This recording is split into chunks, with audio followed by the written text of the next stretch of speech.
If you were to tell younger me, who was ashamed to tell anyone I enjoyed Winx Club, that one day I could make a video about the show in literally any regard, and people would love it, I would probably just look at you in disbelief and then go back to being a shy little nerd turtle. So we've done videos about the villains, the finales.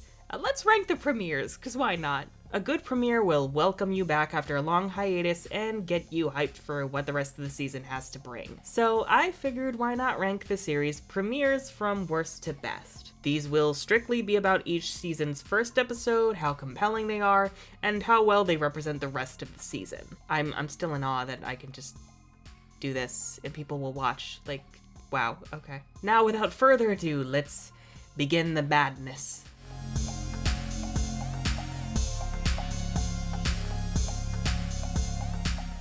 To be fair, this premiere's poor pace, irrelevance, and generally poor quality are pretty good indicators for how the rest of Season 6 shapes up to be. Similar to Season 5's The Lilo, this premiere episode of Season 6 is a self-contained story separate from the season's main plot. Unlike The Lilo, however, this episode was meant in production to be the first episode.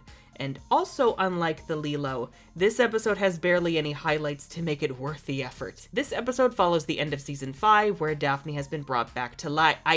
Is corporeal again. Yes, corporeal. There are already so many problems with Daphne coming back from the dead, but you know what? Let's just make the best of it. Unfortunately, that's not what the writers did. Rather than deal with, say, Daphne dealing with some form of survivor's guilt given her fellow nymphs are all still dead, or just giving her an existential crisis now that everyone she knew has aged like over 20 years while she's still the same age as when she was cursed. Of course, unlike her family, who are suspiciously exactly as they were when she went kaput, we're instead dealing with Daphne being a klutz. Which pretty much sums up the newer seasons, right? Instead of having a more mature, interesting story about what the characters are feeling, we instead have a half-baked plot rooted in dumb gags. The closest we get is Daphne feeling powerless, which only has impact because of Elizabeth Gillies' wonderful voice acting. Alas, even her phenomenal voice acting cannot carry a bad script. Also, breaking the world building for cheap drama, there's this random monster called the Beast of the Depths that's... Okay, why? Where was this monster before now? Why didn't Tritanus use this during Season 5 with his ability to control marine life? Hell, why didn't every villain go after this thing? It is so clear the writers just are not interested in creating new stories to expand the magical universe anymore.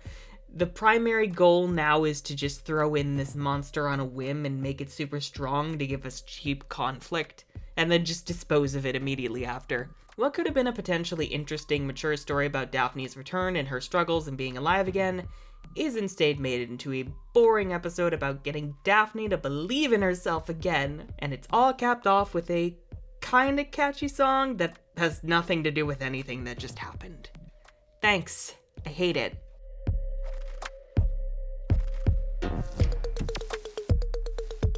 As much as I do love Season 4, it really has not held up with age. At least not as much as I would have liked it to. And perhaps one of the key examples is its rather poor premiere. Yes, the Winx have graduated and are now professors at Alvia, but the way the show goes about that feels unstructured and purposeless. Fanficky is how I would describe it. The Alice and Clarice plot isn't inherently bad, as the whole point seems to be to show that the Winx are kinda letting their fame get to their heads. However, Clarice's lack of motivation for her hatred of the Winx just makes her feel like a brat who's jealous of her school's alumni, and she has no reason given for her remorse for framing Alice for, the act of terrorism and the near murder of Flora. Not to mention the Winx aren't really struggling with any kind of arrogance. Stella is the only one that kinda comes close, but it's Stella. This is who she is. And going back to the Flora thing, Jesus, that girl could not catch a break in this episode. She keeps getting used as a punching bag to show how helpless the Winx are in their current predicament, which already fails given the Winx themselves aren't shown struggling with their new positions. They're not doubting themselves as they move on to adulthood, just reacting to random things that happen to them, which, yeah, I guess that's adulthood, but not this way? Even Farragonda bringing them into the Hall of Enchantments feels random. Like, I understand Farragonda giving them the Book of Fairies and telling them about higher level forms, because, like, these girls have saved the world several times at this point. You best prepare for some other apocalypse they'll have to be ready for. But why Believix? Shouldn't they only learn about it once it's clear their next mission will take them to Earth? And then the Hall of Villains, which, okay, I admit, I like this, but what I do not like is that the Black Circle finds Bloom through it? How does this work? Can Ogron just see people through portrait renditions of himself? Who commissioned this? Does he really think Bloom is the last Earth Fairy when it's been well known now that her birth planet is Domino? Like, literally every tabloid has probably been talking about how she saved her birth planet. Why hadn't they gone after Bloom in the earlier seasons when she was showing her power on Earth? There are just so many issues with all this, and that's just conceptually. The Black Circle's arrival also lacks in the plot department. Rather than try and weave the student and fairy hunter plots together, like, say, the fairy hunters infiltrate Althea and have Alice and Clarice weaken the Winx to lure them into traps, they just show up and start wrecking shit. Which I guess is fun, but, like, I would like some build-up. So, for a season all about the Winx transitioning into adulthood and introducing a far more insidious threat, playing on their doubts, this premiere feels like a poorly planned fan fiction that had cool ideas, but thought none of them through. It feels like I'm watching an episode of Ruby, basically. The only area where it really succeeds is the Black Circle kicking the Winx's asses, and that's only because the girls are now rendered incompetent when they fight. Yeah, the fairy hunters absorb their magic, but even then, the Winx of the older seasons would have at least put up a hell of a better fight.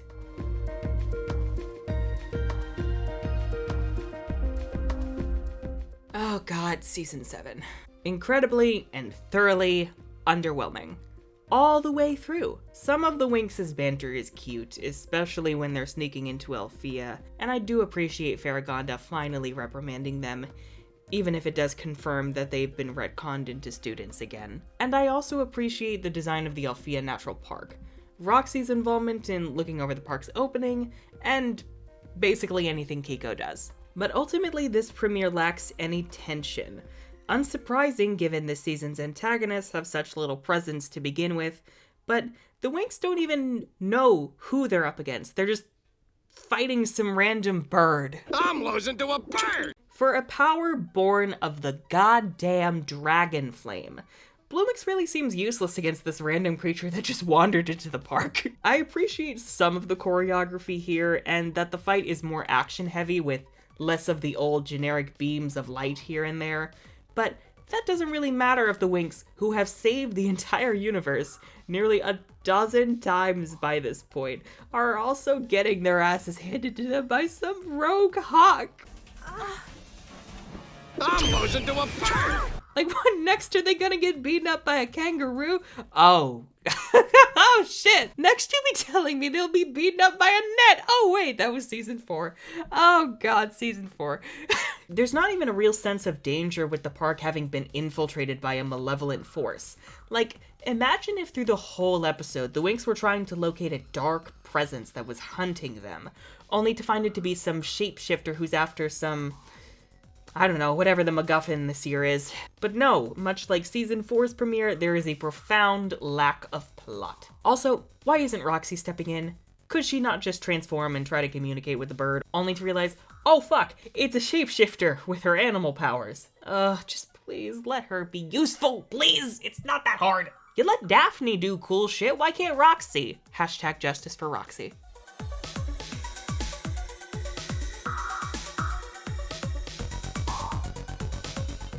Season 8 be out here delivering on just being average. No more, no less. And I kind of appreciate that. The story here is fine enough. Some random Lumen shows up in a dramatic falling star, has amnesia, relies on the Winx to help her, and then they get attacked by Twinkly's pursuers at the end of the episode.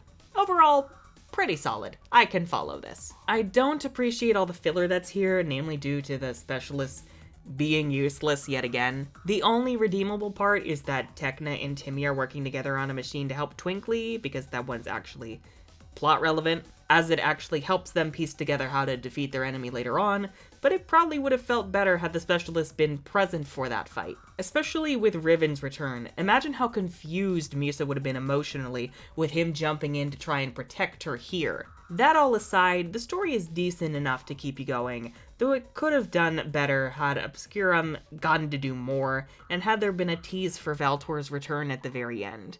But what can you do? For what it is, this premiere is solid and gets the job done. But one more thing before we move on. Can we talk about how the storyboards look better than the end result? Like, I adore this style, the expressions. Everything about these storyboards is glorious. They carry so much more impact and charm than the final product, and goddamn.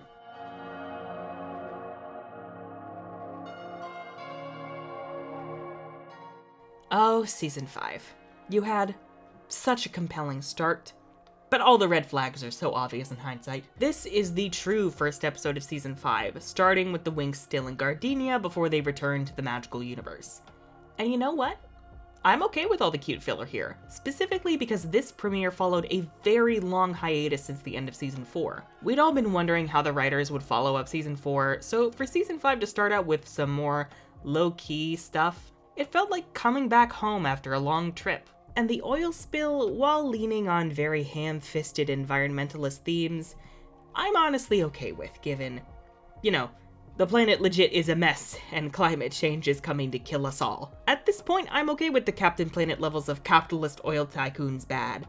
Because, like, that's the hell world we live in right now. I do wish it was more directly tied in with Tritanus' plot, but the sequence itself is actually pretty well directed. Specifically in letting the girls use their powers creatively, and also foreshadowing that the Believix wings being the size of monster trucks probably is not going to help them with underwater stuff. And Tritanus' assassination attempt on Nereus is likewise pretty solid. It feels weird given all the male Tritons just never existed until now, and it was pretty clear Teresa was the one who was meant to inherit the mermaid throne, but fine, whatever I guess. But it sets up Tritanus as a vengeful, power-hungry tyrant in the making for the rest of the season, and for that I give this props. Also, appreciation for the Season 5 outfits. This season is actually quite refreshingly solid after suffering through Seasons 6 through 8, and I have to say this season might actually have the best fashion out of the entire show.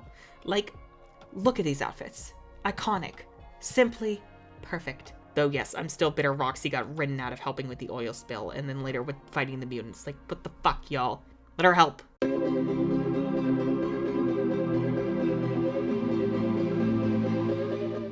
Season 2 on the whole is far more character-driven than the other seasons, and the premiere showcases that. We actually don't start off with anyone we know. Instead, we follow the new girl Aisha trying to rescue the Pixies from Darkar Citadel, risking her life and nearly dying in the process. My god, this shit is tense. Now this is how you open a season, especially to introduce a new protagonist and a new antagonist. Once that's done and Aisha is presumed to be murdered, we mostly follow Bloom as she wanders around Althea, meets up with the other Winx briefly, discovers the magic archive, and then has some cute moments with Sky. It's nothing special, but it's enough to welcome you back after the break from Season 1, especially after Aisha's story at the start being so... Woo, that girl has been through some shit. And then wrap it all up with Aisha emerging from the woods and passing out, girl same, and the girls worried about what she could have gone through, and you got yourself a pretty good setup for what's to come.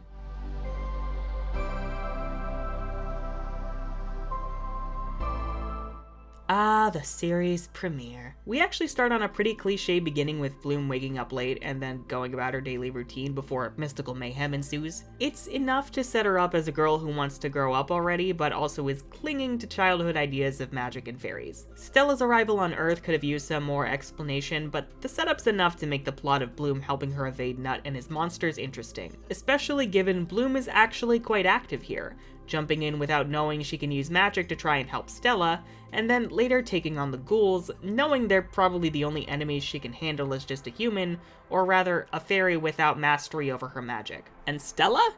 Oh god, she's fun. Casually talking about magic to Mike and Vanessa probably isn't the best idea, but like, it's Stella. When has Stella ever cared for the rules? Her messing with Mike, along with her teasing of Bloom and her mocking of Nut and the Troll, this all makes for quality content. 10 out of 10. Forever stan Stella. And while the specialist's arrival feels kinda Deus Ex Machina-y, the words, given how did Stella find the time to call them off screen, but it does make a solid introduction for them as non-magical fighters from the magical universe, and for one of them as Bloom's love interest. My only question is, how did no Earth people see this? This isn't so much an issue with the show itself, this is more an issue with fiction in general, but no cities work like this. Like, people are out and about all hours of the day, and even if they were home or asleep, people would hear all of the commotion and want to check on it, or at least make a noise complaint to the police. But who cares? It's fine.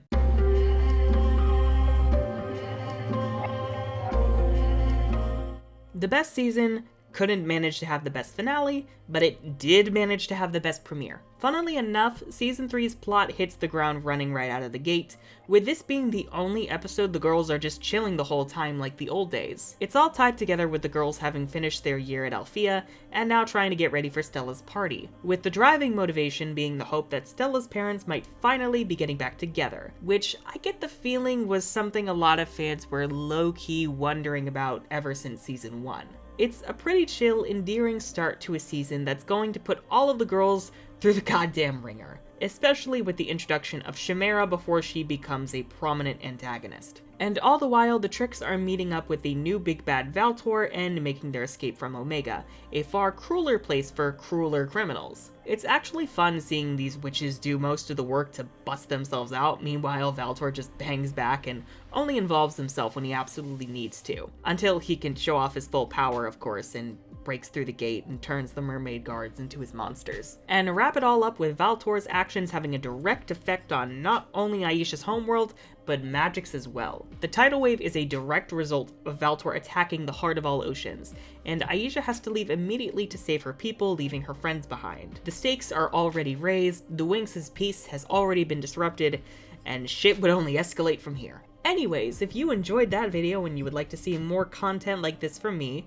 then be sure to subscribe and ring that bell for notifications because YouTube hates creators. I feel like I cannot say that enough. Also, please consider, if you are willing and able, pledging your support over on Patreon.